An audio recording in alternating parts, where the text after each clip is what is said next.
Welcome to CAN, Caribbean Affiliate News. My name is Siobhan Gobin. Here are the stories that we're following today, August 3rd, 2013. In Trinidad and Tobago, verbal whipping from four MPs, President Carmona returns to honor. In Grenada, good relations and management skills credited for encouraging leadership. In Jamaica, ministry again seeks to quell tension at sugar factories. In the Dominican Republic, the main opposition, United Workers' Party, to select new political leader in September. Details on these headlines and more when we return. Since we announced Sign and Drive with zero out-of-pocket and low monthly payments, cars been flying out of Bronx Honda at a record pace. Whoa! New Accord with zero out-of-pocket for $249 a month, or new Civics just $199 per month, or save thousands with 0% financing. You never had to leave the Bronx to get the best price on the Honda. Bronx Honda guarantees the lowest price in the Bronx. Bronx Honda, East Tremont Avenue. Visit BronxHonda.com.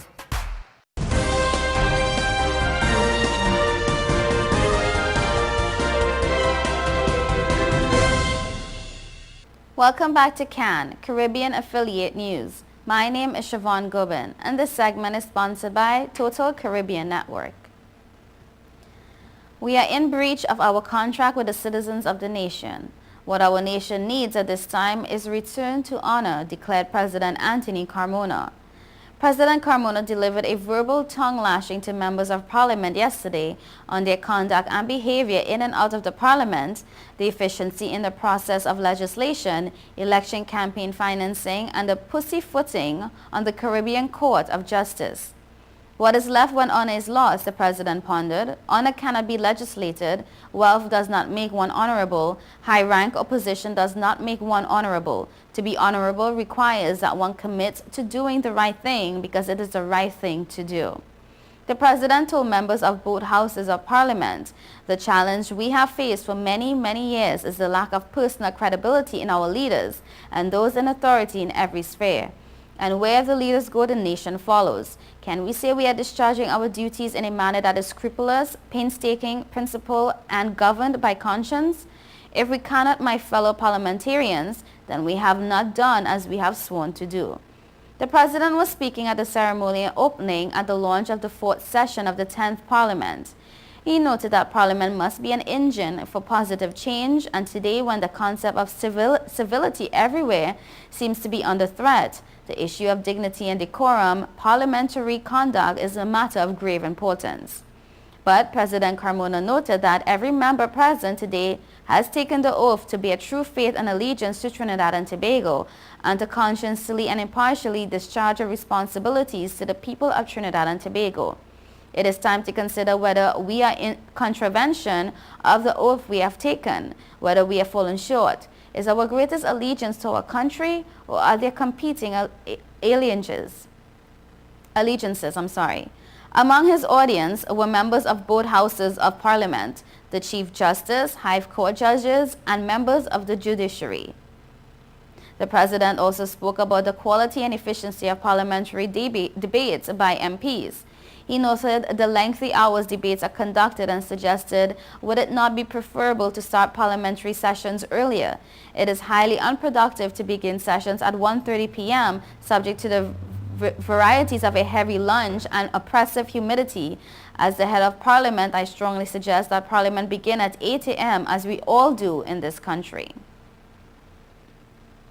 In Grenada, the new National Party administration of Prime Minister Dr. Keith Mitchell has credited good management skills and friendly relations with the regional and international governments as the reason for the government's good performance 5 months after being returned to office in the February 19 general elections.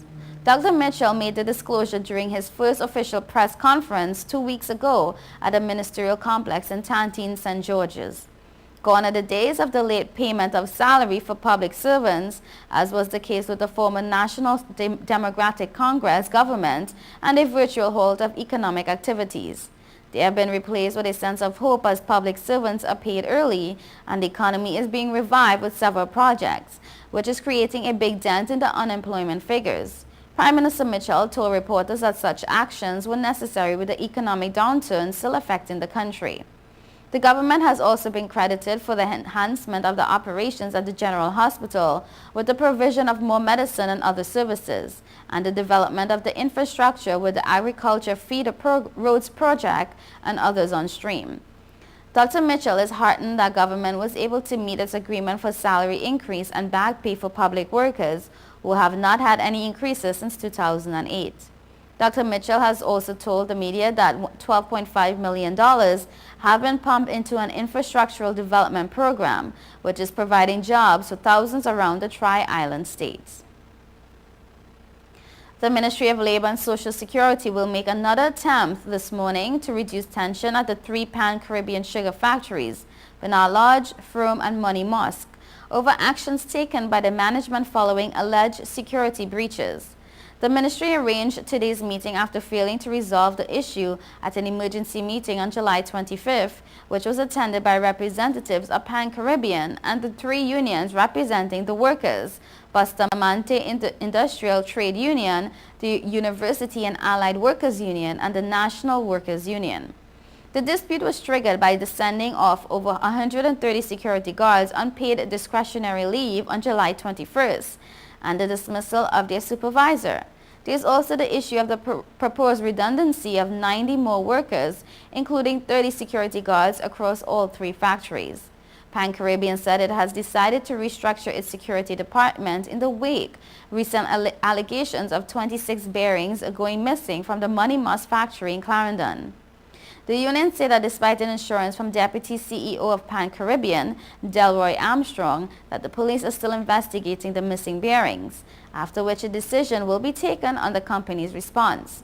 The security guards are still being threatened with redundancy. Pan-Caribbean has said it indicated to the unions that it was seriously considering restructuring its security department in light of the security breaches. However, Harold Brown, spokesman for the BITU, which represents the majority of the workers, said that at no time during their deliberations prior to July 21st did the management give any such indication. He said that the company cited the acquisition of automated equipment and the need to cut costs as the main reasons for the redundancy of approximately 90 other workers. However, he said that the union is now aware that on July 13th, Pan-Caribbean signed a memorandum of understanding with a private security firm to provide security service at all 3 factories in the form of armed and unarmed guards, location supervisors, armed response teams, and CCTV monitoring. Brown said that the union is also aware that the contract with the private firm would be for 1 year, initially for Frome and Money Mosque, and 6 months for Bernard Lodge. Meanwhile, the BITU Deputy Island Supervisor also said that another dispute has arisen regarding the management's intention to reduce the current work week to avoid paying overtime for the Emancipation and Independence holidays. The United Workers' Party will know who its new political leader will be on September 1st.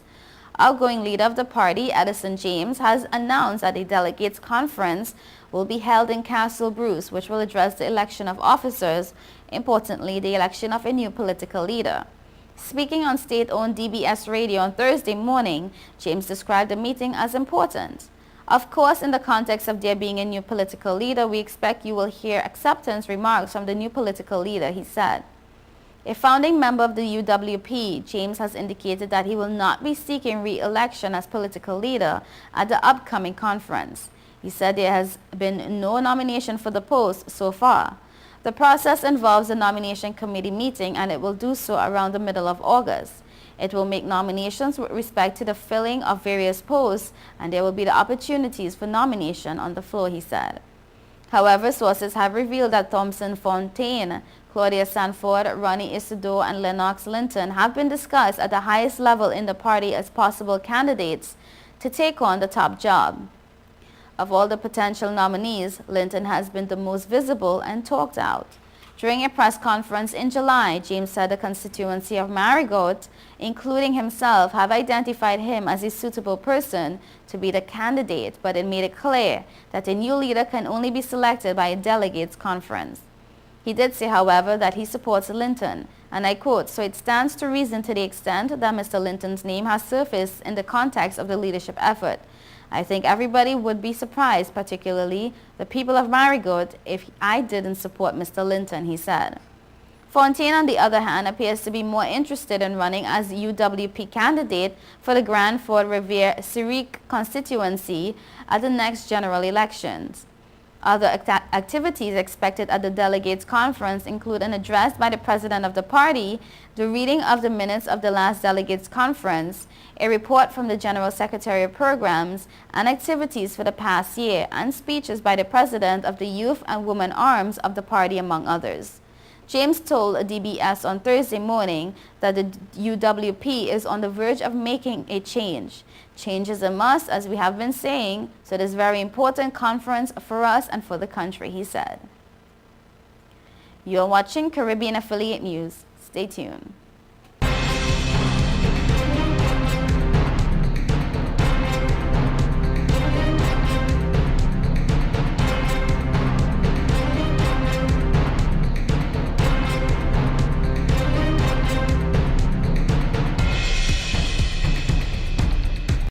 The government say it's all about the food. August the 10th. Foreigners welcome to the land of oil dung. Beers and strong rum, girls hot and can done. Tell them it's how we there. Tell them it's how we there. Tell them it's how we there. Master, we all and there. Tell them it's how we there. Tell them it's how we there. Tell them it's how we there. They. When I'm drinking rum and I'm ringing iron, it's how we there. I'm beating bucket. It's all about the food. Oil dung fest, August 10th. Lamperman, I'm in the place.